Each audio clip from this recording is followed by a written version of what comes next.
Let's delve into the world of container monitoring. This presentation will cover simple yet effective ways to monitor your Docker containers, ensuring they run smoothly and efficiently. Why should you monitor your containers? Well, firstly, it helps you track resource usage and performance, ensuring your containers aren't hogging resources.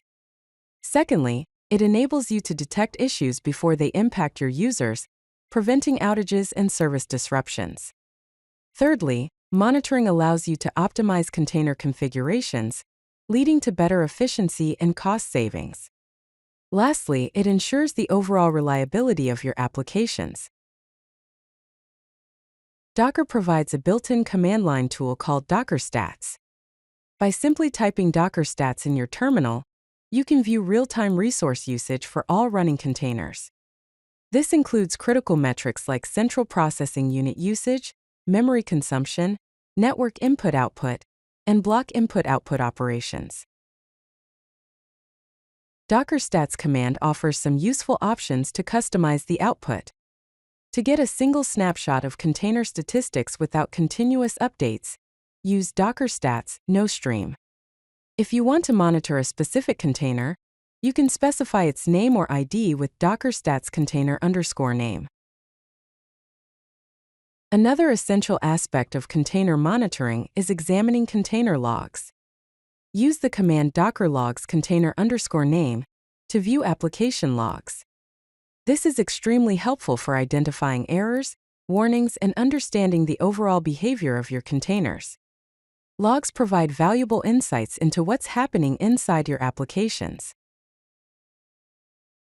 The Docker logs command also provides helpful options for tailored log viewing. To stream logs in real time as they are generated, use Docker logs, follow container_name. To view only the last 50 lines of logs, use Docker logs, tail 50 container_name.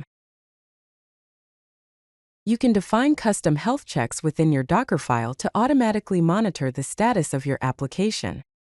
Here's an example of a health check command: health check, interval equals 30 seconds, timeout equals 3 seconds /cmd curl, f http://localhost/ or exit 1. This command sends a request to the local host on port 80, and if it fails, the container is considered unhealthy. For more advanced monitoring needs, consider using third-party tools. Prometheus paired with Grafana is great for metrics collection and creating visually appealing dashboards.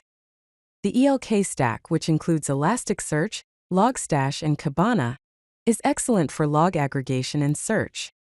cAdvisor provides in-depth container insights and resource usage analysis. And Portainer offers a user-friendly web-based graphical user interface for Docker management. If you like this video, hit that like button and don't forget to subscribe. Visit codelucky.com for more such useful content.